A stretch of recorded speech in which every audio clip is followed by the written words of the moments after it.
like Mubarak very much because I remember writing about him when he was in Palestine. And he was telling the Palestinians, stop throwing rocks at the Israeli soldiers. You're defeating your cause. So the Israelis didn't like that because they knew Mubarak had more power through non-violent force than military force, which is what Gandhi taught, Martin Luther King taught them. And so Mubarak believed in force, moral force, the force of civil disobedience, the force of resistance. Those are powerful forces. As a pacifist, I believe in the use of force, the force of ideas, the force of civil disobedience. But you have to teach them. So there's all kind of force, the force of love, the most powerful force of all. I give my students a lot of homework. And the homework is, after class, go tell someone you love them. And if you can't find anybody, tell them you love them, what should you do? Look a little harder. And if you can't find anybody, call me up. I know where the unloved people are. They're everywhere. So there it is. I remember Mother Teresa told me one time, she said, I was kind of getting discouraged, not getting anywhere with my peace advocacy. And she said, very few of us will ever be called on to do great things. All of us can do small things in a great way. I never forgot that. Can you repeat that just because of the car? I came to know Mother Teresa. I met her several times. And I was feeling a little bit low. I didn't think my advocacy was getting much anywhere. Stalled. And she said, listen, very few of us will ever be called on to do great things, but all of us can do small things in a great way. I never forgot that. And I pass that on to my students, and I tell them, our other great lesson, that she was a great one-line person, Mother was. And she said one time, don't ever worry about being successful. Worry about being faithful. So I think that's important to learn. How do you measure success? How much money you make, how famous you are? No, it's artificial. And you should never feel as though you're successful, because there's still more work to be done. And I try to teach that. And I also tell my classes, we talk about academic violence. They worry about their grades.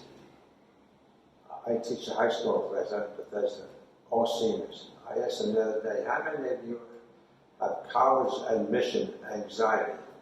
Every hand goes up immediately, both hands.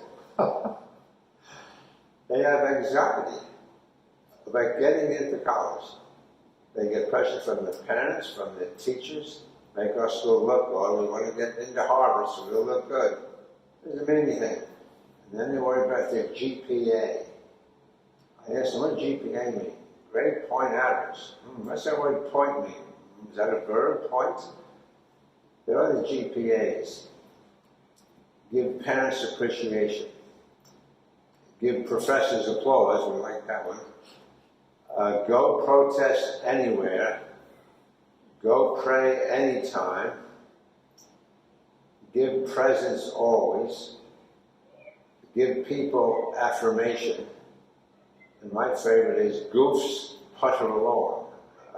There's always a few goofs in every class. Okay, goof, putter along, it's okay. So they worry about their grades. They can make all A's and go out and fail at life. I've seen it happen too many times. I had a student one time who made too many A's in my class. His name was Jim McGovern. I said, Jim, you got to get out of this. Stop studying so much. You're making too many A's, okay? You're missing out on life.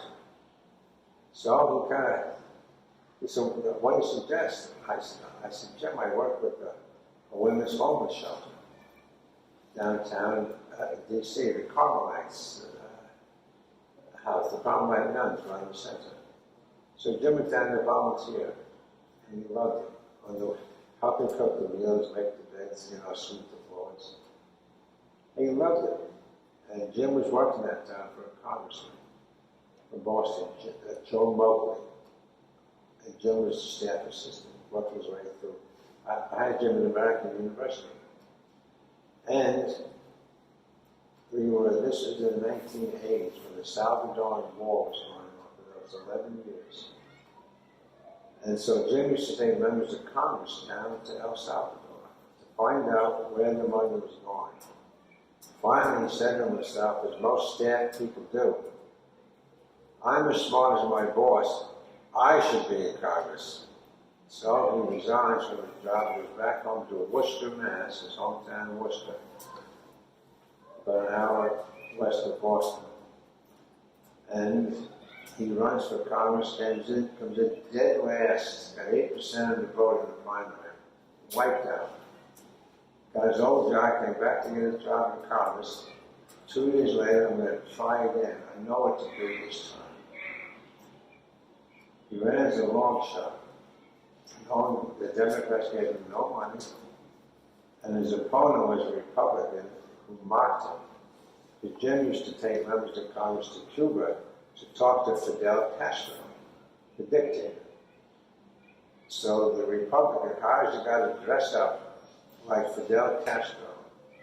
4 days before the election, it was Halloween.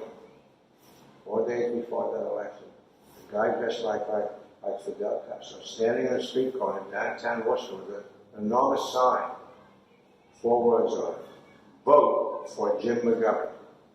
He's being endorsed by Fidel Castro. It was a dirty trick. 4 days later, guess who won the election? Jim McGovern. He's now in Congress. He's been there for 8 terms, a safe seat. He's probably the most liberal member of Congress.